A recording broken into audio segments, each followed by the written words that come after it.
Iran ও হিজবুল্লাহর ক্রমাগত ক্ষেপণাস্ত্র ও drone হামলার আতঙ্কে ইসরায়েলের জনজীবন এখন বিপর্যস্ত। প্রতিনিয়ত সাইরেনের শব্দ এবং আশ্রয়কেন্দ্রের ছোটাছুটি নাগরিকদের দৈনন্দিন জীবনকে এক ভীতিকর চক্রে পরিণত করেছে। আন্তর্জাতিক সংবাদ মাধ্যমগুলো জানাচ্ছে, ইরানের বিরুদ্ধে হওয়া এই সংঘাতকে অনেকেই রমজান যুদ্ধ বলে আখ্যা দিচ্ছেন। এই দীর্ঘ চলমান অনিশ্চয়তা ইসরায়েলের মধ্যে মানসিক চাপ ও অবসাদের প্রবণতা বাড়াচ্ছে।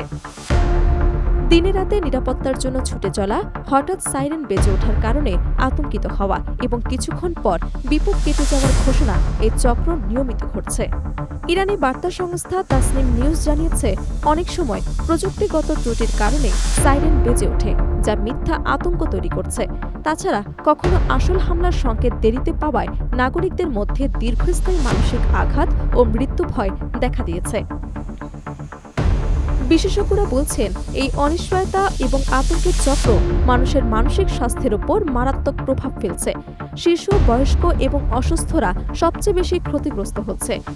এ পরিস্থিতিতে নিরাপদ আশ্রয়কেন্দ্র, খাদ্য ও পানীয়র ব্যবস্থা এবং নিরাপত্তা সংক্রান্ত প্রস্তুতি এক বড় চ্যালেঞ্জ হয়ে দাঁড়িয়েছে।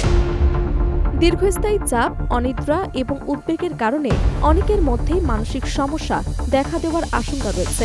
রমজান যুদ্ধের এই সংঘাত নাগরিকদের দৈনন্দিন জীবনকে এক ক্রমাগত আতঙ্কের আবহে ঢেকে দিয়েছে।